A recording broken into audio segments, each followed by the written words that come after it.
Perkenalkan, nama saya Dr. Muhammad Afif Mahfud, Sarjana Hukum Magister Hukum, dosen pada program studi Sarjana Hukum Fakultas Hukum Universitas Diponegoro. Sebagai salah satu tenaga pendidik di Fakultas Hukum Universitas Diponegoro, saya terikat pada pelaksanaan Tridharma, yakni penelitian, pengabdian, dan pengajaran. Sebagai salah satu Tridharma, pembelajaran atau pengajaran pada Fakultas Hukum Undip, maka saya mengampu beberapa mata kuliah. Yang pertama adalah pengantar ilmu hukum. Yang kedua adalah filsafat hukum. Ketiga adalah hukum dan masyarakat. Yang keempat adalah metodologi penelitian atau research methodology. Pada kesempatan kali ini, saya akan menyampaikan mata kuliah pengantar ilmu hukum. Berdasarkan kurikulum Outcome-Based Education, salah satu hal yang ditetapkan di awal setelah menetapkan profil lulusan adalah capaian pembelajaran lulusan atau CPL.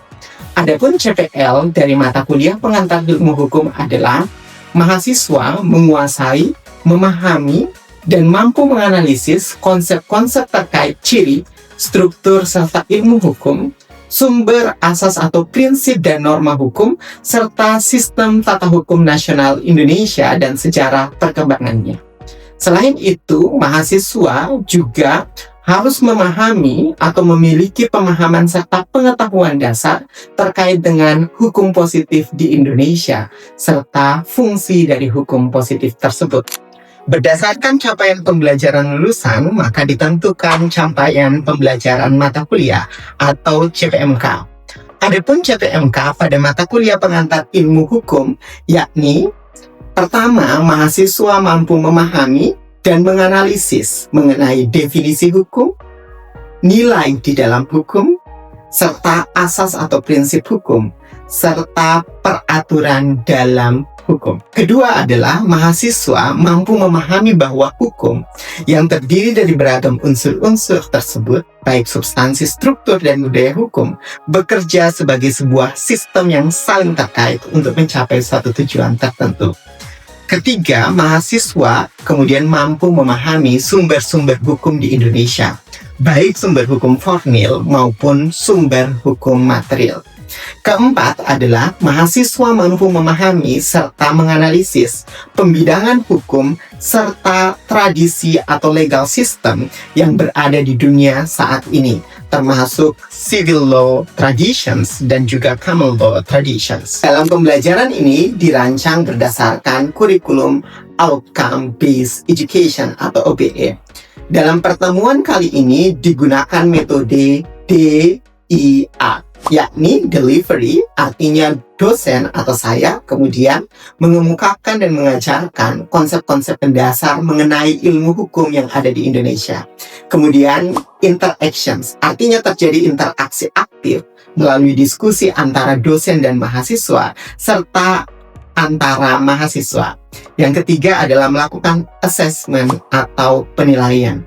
Dalam mata kuliah ini juga digunakan apa yang disebut dengan case-based learning, sehingga mahasiswa secara aktif melakukan analisis terhadap kasus yang dikemukakan oleh dosen. Hal ini dilakukan untuk meningkatkan critical thinking atau pemikiran kritis, pemikiran sistematis, dan juga pemikiran yang inovatif serta solutif dari mahasiswa. Pada bagian akhir dilakukan assessment atau dilakukan penilaian. Penilaian yang dilakukan tentu didasarkan pada student-centered learning, sehingga proporsi penilaiannya yang pertama adalah interaksi partisipatif atau aktivitas partisipatif mahasiswa yang memiliki bobot 20%. Berikutnya adalah hasil proyek yang disusun oleh mahasiswa sebesar 30%, serta tugas dan kuis masing-masing 5%. Dilaksanakan pula ujian tengah semester atau UTS, yakni 15%, dan juga ujian akhir semester dengan bobot penilaian mencapai 25%. Pada pertemuan kali ini, kita akan menyaksikan video pembelajaran mata kuliah pengantar ilmu hukum dengan materi atau submateri sistem hukum. Assalamualaikum warahmatullahi wabarakatuh. Selamat siang, salam sejahtera bagi kita semua. Jadi hari ini kita akan diskusi mengenai materi sistem hukum dalam mata kuliah pengantar ilmu hukum. Ketika kita bicara sistem hukum, maka kita harus terlebih dulu memahami apa sih yang dimaksud dengan sistem hukum itu. Apakah ada yang tahu di antara Anda apa yang dimaksud dengan sistem? Silahkan Mas. Sistem itu adalah satu kesatuan komponen atau sub-subnya untuk mencapai satu tujuan. Oke, satu kesatuan komponen yang saling berhubungan. Ada lagi yang lain? Silahkan Mas. Pak, jadi kalau menurut saya sistem itu adalah suatu komponen atau unsur-unsur yang saling berkaitan dan juga bekerja sama untuk mencapai suatu tujuan tertentu, Pak. Oke, berarti ketika kita bicara sistem, baik dari dua jawaban ini, bahwa sistem itu adalah gabungan dari unsur-unsur atau gabungan dari sub-subsistem yang saling terkait satu sama lain untuk mencapai tujuan tertentu. Ketika kita bicara bahwa ini merupakan gabungan dari unsur-unsur yang saling terkait untuk mencapai tujuan tertentu, maka kita harus terlebih dahulu melihat apa sih unsur-unsur dari sebuah sistem hukum.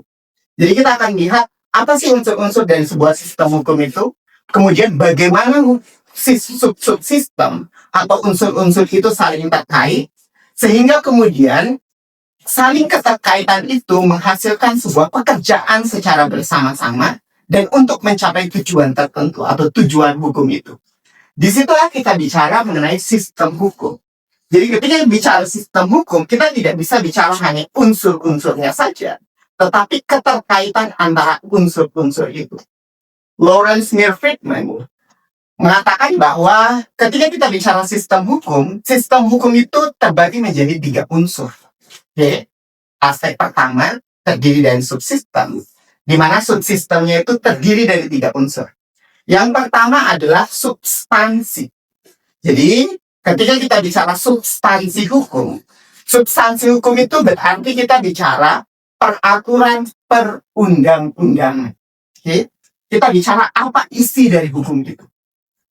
Ketika kita bicara peraturan perundang-undangan, kalian kan sudah paham ya, bahwa peraturan perundang-undangan itu kita lihat dalam Undang-Undang Nomor 12 Tahun 2011. Di situ tersusun secara hierarkis atau bertingkat-tingkat. Susunan peraturan yang bertingkat-tingkat itu disebut dengan Stuvenbau. Oleh siapa? Oleh Hans Kelsen. Ketika kita bicara sistem hukum itu yang bertingkat-tingkat, aspek atau unsur pertamanya substansi. Aturan itu dalam pandangan H.L. Ahad dibagi menjadi 2. Ada yang disebut dengan the primary rules, ada yang disebut dengan secondary rules. Jadi ada yang disebut dengan aturan-aturan yang sifatnya primer, dan ada aturan-aturan yang sifatnya sekunder. Ketika kita bicara aturan primer, itu adalah peraturan perundang-undangan. Di dalam peraturan perundang-undangan, itu adalah ada perintah, ada larangan. Ketika kita bicara perintah dan larangan, pertanyaannya adalah, apakah semua perintah dapat dipahami sebagai hukum? Yang sifatnya mengikat itu, yang sifatnya imperatif itu.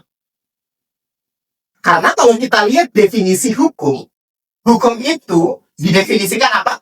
Oleh John Austin, law is the command of sovereign power. Hukum itu adalah perintah dari penguasa yang berdaulat. Itu Anda bisa lihat dalam bukunya The Province of Jurisprudence. Pertanyaannya, apa perbedaan perintah hukum dengan perintah lainnya?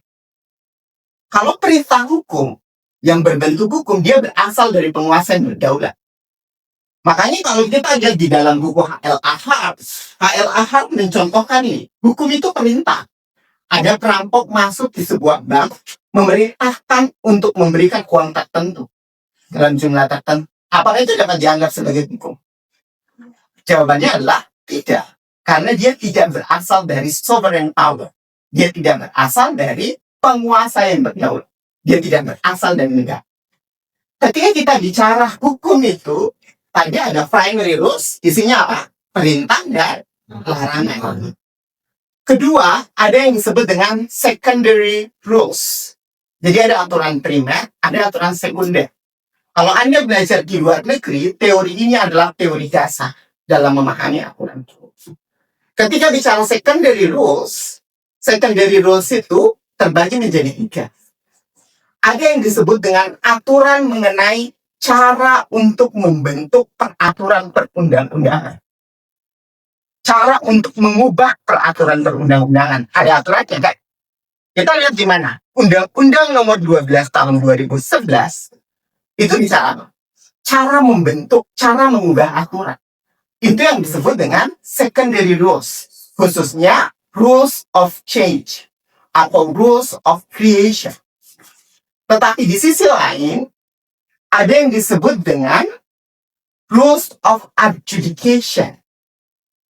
Apa yang disebut dengan rules of adjudication? Kita bicara bahwa bagaimana proses hukum, bagaimana hukum acaranya. Itu rules of adjudication namanya. Dia secondary rules. Bukan seperti primary rules. Primary rules, perintah dan larangan. Nggak boleh mencuri primary rules. Tapi ketika rules of adjudication, prosedurnya bagaimana? Prosesnya bagaimana untuk menegakkan hukum. Jadi ketika bicara penyelidikan, penyidikan, penuntutan, putusan hakim, hukum acara, itu secondary rules. Khususnya adalah rules of adjudication. Yang ketiga adalah rules of recognition. Rules of recognition bicara hukumnya valid atau tidak. Bisa diberlakukan atau tidak. Misalnya apa? Aturan kalau bertentangan dengan aturan yang lebih tinggi, dia valid atau tidak? Dia bisa berlaku atau tidak? Tidak berlaku. Itu bicara validitas aturan. Itu rules of recognition. Itu yang pertama. Bagaimana tanggapan masyarakat? Apakah hukum itu diberlakukan atau tidak? Itu juga rules of recognition. Bahkan kalau Anda lihat pasca globalisasi, konsep aturan yang dulunya KLAH dalam bukunya The Concept of Law yang dibuat tahun 1960 itu hanya bicara primary rules, hanya bicara secondary rules. Tetapi ketika globalisasi muncul, dikenal apa? Tertiary rules atau rules of external recognition. Apa maksudnya? Negara-negara di dunia saat ini dalam membentuk hukum harus memperhatikan hukum internasional dan perkembangan hukum di negara lain. Makanya kalau kita lihat misalnya di Undang-Undang Perlindungan Data Pribadi, itu kan ada prinsip kesetaraan, kan? Artinya struktur peraturan perundang-undangan di Indonesia, substansinya itu harus memperhatikan hukum-hukum di negara lain. Karena transfer data antar negara harus memperhatikan kesetaraan hukum antar negara. Itu Anda bisa baca di dalam bukunya Ralph Marx. Oke, di dalam bukunya yang terbaru. Oke, kalau kita lihat hukum ini ada yang disebut dengan attributes of law, karakteristik atau ciri dari hukum. Ini menurut Leopold Pospisil ada 4 atribut hukum. Pertama adalah attribute of authority, dia harus berasal dari institusi yang berwenang. Kemudian attribute of universal, artinya bahwa hukum atau peraturan perundang-undangan itu kemudian diterapkan di seluruh wilayah Indonesia. Diterapkan di seluruh wilayah satu negara. Oke?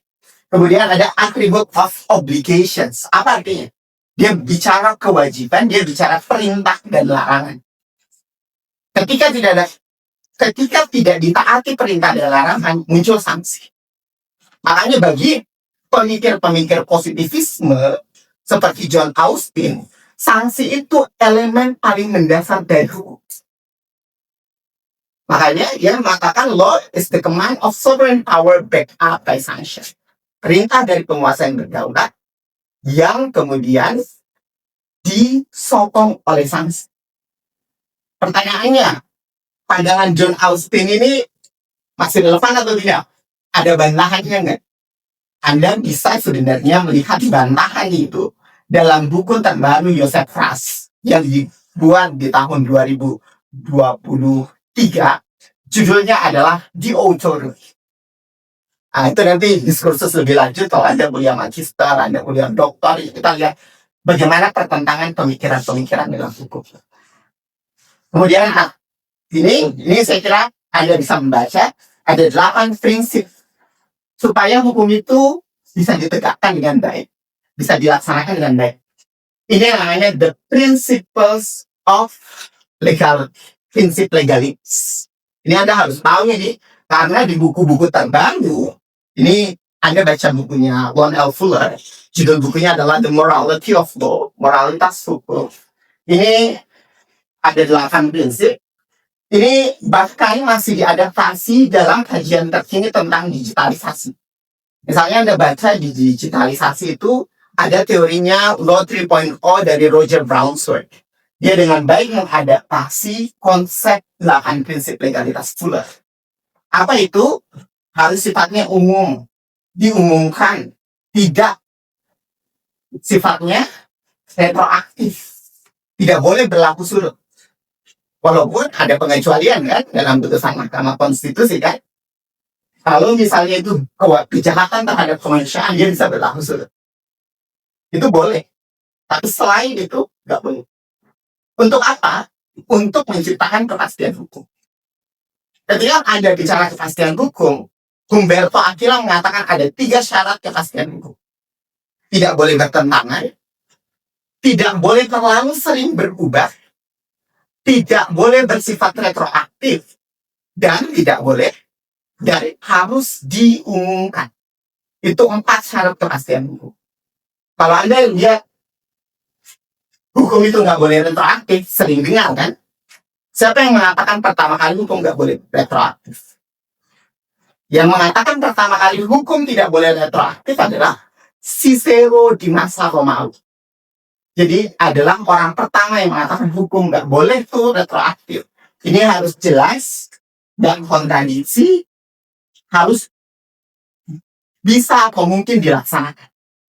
Kemudian stable or not change too frequently. Nggak boleh terlalu sering berubah. Kenapa nggak boleh terlalu sering berubah? Karena kalau dia berubah terlalu sering, orang nggak punya kepastian. Ingat nggak ya? Ketika Anda buat aturan, Anda berharap orang menyesuaikan tindakannya dengan aturan. Kalau hukumnya terlalu sering berubah, orangnya bingung atau enggak? Bingung. Kalau misalnya penegak hukum terlalu sering berubah aturannya, juga membingungkan. Makanya itu dia menjadi salah satu syarat dari kepastian. Makanya kepastian hukum itu kan ada 2 ya. Anda bicara. Ada kepastian dalam hukum, ada kepastian karena hukum. Kepastian dalam hukum itu misalnya apa? Gak boleh bertentangan aturan perundang-undangan. Itu kepastian dalam hukum. Makanya judul bukunya si Humberto Aquila itu Certainty in Law namanya. Kepastian dalam hukum. Ada kepastian karena hukum. Misalnya kepastian karena hukum itu apa? Anda punya tanah. Anda mensertifikatkan tanah Anda kan? Dapat sertifikat. Anda merasa punya kepastian hukum. Itu kepastian karena hukum. Artinya sistem hukum mampu memberikan kepastian terhadap Anda sehingga di dalamnya ada perlindungan. Itu namanya kepastian kamu. Oke? Nah, itu dari sisi substansi. Jadi aturan itu bisa primary, bisa secondary. Aturan itu orientasinya untuk kepastian hukum. Sehingga harus memenuhi 8 prinsip legalitas. Oke? Kemudian kita bicara yang kedua adalah struktur. Ini saya kutip langsung dari buku Lawrence Friedman. Judulnya adalah Legal System in a Social Science Perspective. Kalau Anda mau membaca buku asli dari ini, selain Anda bisa baca di perpustakaan S3. Perpustakaan doktoral ini ada buku asli. Struktur itu, kata dia, seperti kerangka dalam satu sistem hukum. Dengan kerangka itu, si struktur ini kemudian memungkinkan hukum itu untuk bekerja. Oke? Ketika kita bicara struktur, kita bicara penegak hukum. Kita bicara, misalnya, apakah jumlah polisi seimbang dengan jumlah masyarakat? Itu diskursusnya di ranah struktur.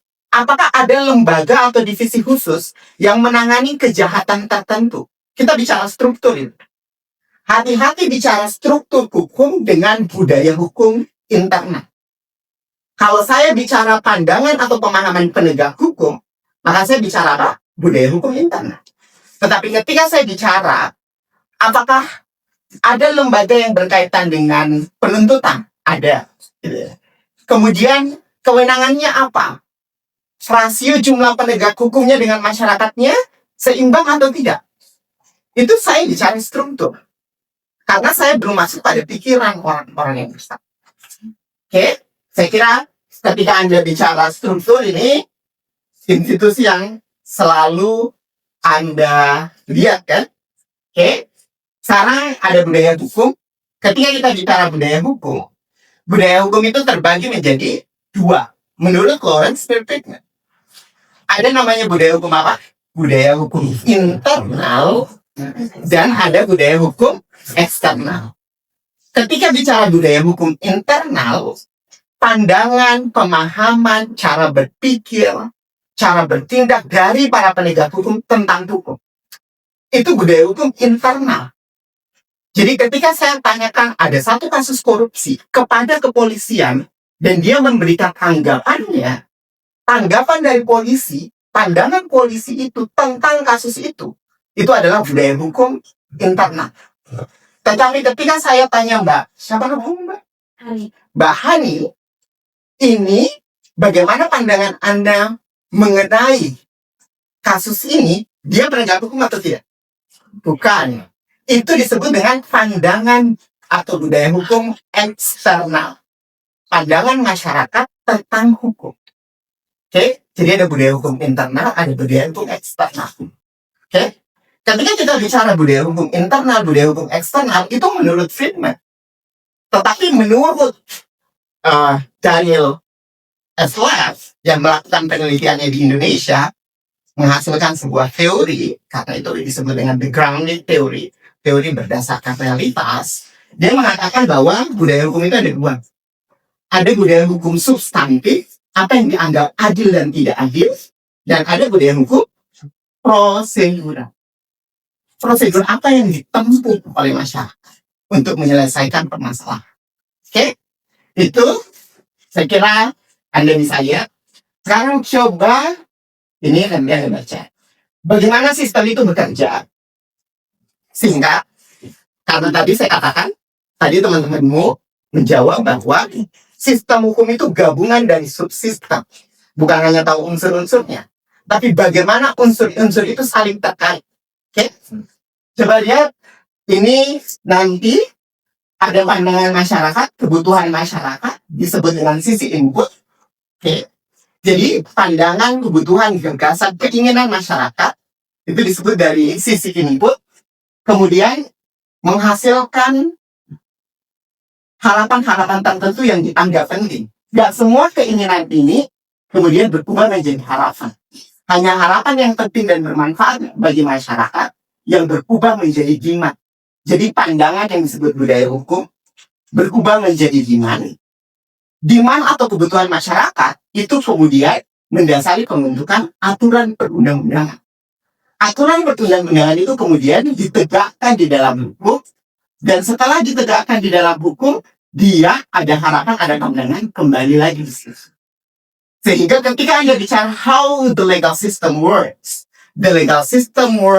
it's like a cycle, seperti siklus yang terus-menerus. Oke, ini ada satu kasus, silakan Anda baca dan berikan komentar tentang kasus ini. Oke, silakan. Ada yang mau identifikasi kira-kira dari sisi substansi? Apa kelemahan dari substansi di kasus ini? Saya mau ingin menjawab, Pak.